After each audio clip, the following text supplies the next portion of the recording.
What's up everyone, this is CyberKnight 8610 and a bunch of new Blackluster Soldier cards, Gaia cards, which I guess are kind of all together in one archetype, and even Kuriboh cards have been revealed today. So it looks like all three of those monsters are going to become sort of an archetype together with rituals and everything. I'm still wondering if we might see Griff-4 in the future as well. That was another one of Yugi's monsters. I think it's still one we don't have in the TCG, but it was in the ritual, like the artwork, so I'm kind of wondering if they're going to redo that and also make it into a card. But anyway, for this video we have a lot of cards to talk about, so sit back and let's go on ahead and get started. First one we have is Sacred Blackluster Soldier. So it's a new Blackluster Soldier. It is a light warrior effect monster, level 8, 3000 attack, 2500 defense. Its effect is you can only use the one effect of Sacred Blackluster Soldier once per turn. When this card is normal or special summon, you can target one of your light or dark monsters banished, and one card your opponent controls, return the first target to the graveyard, and if you do, banish the second target. When this card destroys an opponent's monster by battle, you can target one level 7 or lower warrior type monster in your graveyard, add it to your hand. This card's really awesome. With its first effect, you're able to return one of your banished light or dark monsters and then return it to the graveyard, and then also banish one card your opponent controls. So a really strong effect by that, because then you can get some of your cards back to the graveyard, and then you can, do what you need to with that, and then also just being able to banish one of your opponent's cards. I mean, that's always good. And then not only that, it also has another effect. Whenever it destroys an opponent's monster by battle, you're able to target a level 7 or lower warrior type monster in your graveyard and add it to your hand. Which is, of course, Gaia. It's going to be the main one I would assume that you would go for on that, because it is your level 7 they're going to be using with this archetype, and just really cool to see, really just interesting to see a new Blackluster Soldier, in all honesty. It's just cool to see all these different forms to Gaia and Blackluster lately, and yeah, it looks like it's going to be a very useful card for them. Then after that we have Awaken Gaia the Fierce Knight. It is a Dark Warrior effect monster, a level 7, 2300 attack, 2100 defense. Its effect is you can only use the 2 effect of Awaken Gaia the Fierce Knight once per turn.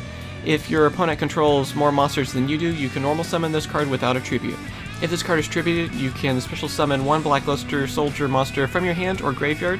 If you do ritual summon a Blackluster Soldier monster, you can banish this card from your graveyard as one of the monsters required for the ritual summon. First off, this card's really easy to summon if your opponent controls more monsters than you, so that's kind of cool. It kind of reminds me of like Swift Gaia, I think had a similar effect, which is like the second form of Gaia from a long time ago, like Dark Beginnings or something, and even a 10. And also, when it's tributed, you can special summon a Blackluster Soldier monster from your hand or graveyard, so instantly you're able to get another Blackluster Soldier back. And then not even, the last part of its effect that I really like the most is that when it's in your graveyard, you can banish it, and then use it as part of the ritual summon. So that gives you a level 7 monster you can use with it.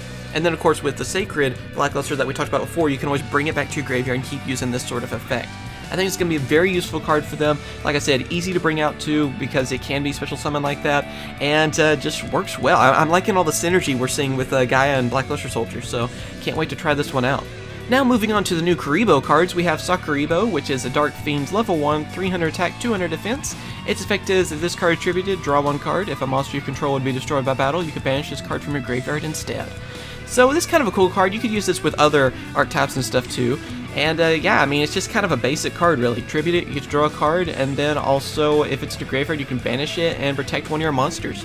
Kind of plain and simple, but yeah, I still like it mainly because new Kuriboh card, and I'm pretty excited about that. I mean, I always like seeing the different forms to Kuriboh and stuff too, so I'm glad to see a new one, and it looks like that could be useful, and maybe even some other stuff too. Next up we have Kuriboh. This is the other Kuriboh card. It is, again, Dark Fiend, level 1, 300 attack, 200 defense. Its effect is when an opponent's monster attacks, you can send this card from your hand to the graveyard, change the attack monster to defense. If you ritual summon a ritual monster, you can banish this card from your graveyard as one of the monsters for the ritual summon. So it kind of has the same effect as Gaia on that we just talked about, where you're able to banish it and then use it as part of the ritual summon. So both of them together will give you level 8, and then, together you can go for the Blackluster ritual that you want to go for. So that's pretty cool, and then also it has, like, where it's still useful in the hand. So you can use its effect, even when it's in the hand, to send one of your opponent's monsters from attack to defense, and then you're sending it to the graveyard, which then you can use for a ritual summon. So very useful, I think. I think this one's going to definitely come in handy for Blackluster Soldier. And I saw someone comment about this too, and I was kind of wondering about it. I don't really know. but this could also work with like maybe some kind of relinquish deck or something. I think that would be kind of interesting because it is level 1 and everything. That might be very useful. I kind of want to try that out now. But yeah, I just thought that was a cool suggestion, but it looks like this card could be very useful just like with Gaia, where you're able to banish them and go for Black Luster Soldier, and then you can even bring them back with Sacred Black Luster and everything too. So, looks pretty awesome. Next up, they get a new field spell card, and it is Chaos Field. Let's see, its effect is you can only activate 1 Chaos Field per turn. When this card is activated, you can add 1 Black Luster Soldier Ritual monster, or 1 Gaia the Fierce Knight monster from your deck to your hand. Each time a monster is sent from the hand or field to the graveyard, put 1 spell counter on this card for each monster sent, 6 max. Once per turn, you can remove 3 spell counters from this card, add 1 ritual spell card from your deck to your hand. So basically, it is so you can search for stuff. That's the way this whole card works. You're able to get your Black Luster Soldier Ritual, you're able to get, of course, one of the Gaia monsters, and then also, whenever you build up spell counters, which is cool to see spell counters, seems like that's been a while, then you can go for the ritual spell card that you need. So basically, it's just there to search for things. I think it's going to be just really used a lot on that too, because I could see this, some kind of OTK already working with this, where some people are going to be able to send cards, you know, from their, or send monsters from their hand to the, or field to the graveyard, and then build up spell counters to search for what they need. And I think we're going to see with this card, like, someone just swarm the field with the Black Luster Ritual monsters. So I think it's going to be a really interesting card, very useful for them, and just a good searcher. Moving on to the new trap cards, we have a Transmigration of the Supreme Soldier. It is a normal trap card, and its effect is you can only activate 1 Transmigration of the Supreme Soldier. Target 1 Black Luster Soldier monster you control, send it to the graveyard, and if you do, special summon 1 Black Luster Soldier monster with a different name from your hand, ignoring the summoning conditions. During your main phase, except during the turn this card was sent to the graveyard, you can banish this card from your graveyard, then target 1 Black Luster Soldier monster in your graveyard, add it to your hand. So with this card, you're able to switch out your Black Luster Soldiers, basically, you know, turning one into another one. It's like switching forms, which kind of reminds me of ninjas for some reason, how they could like switch to different monsters and stuff. So that's kind of cool. It's almost like, or even a mass change or something for Black Luster Soldiers. And then not only that, of course, it's another card that is still useful in the graveyard when you are able to banish it, of course, and then get a Black Luster Soldier monster in your graveyard and add it to your hand. So again, you're able to bring back one of your Black Luster Soldiers you can use for whether it be a ritual summon or just getting, you know, one of the effect monsters back or something too. So I think this is one of the coolest cards too of the set, just because you're able just to change forms Black Luster. After that, we have the other trap card, which is Shield of the Supreme Soldier. It's a counter trap card, and its effect is when a monster effect or spell or trap card that would target a monster on the field is activated while you control a Black Luster Soldier monster, negate the activation, and if you do, destroy it.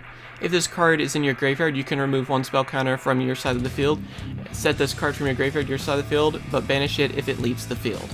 So basically, it's just a card to protect your Black Luster Soldier cards, or really any of your monsters, but you gotta have a Black Luster Soldier monster on your side of the field.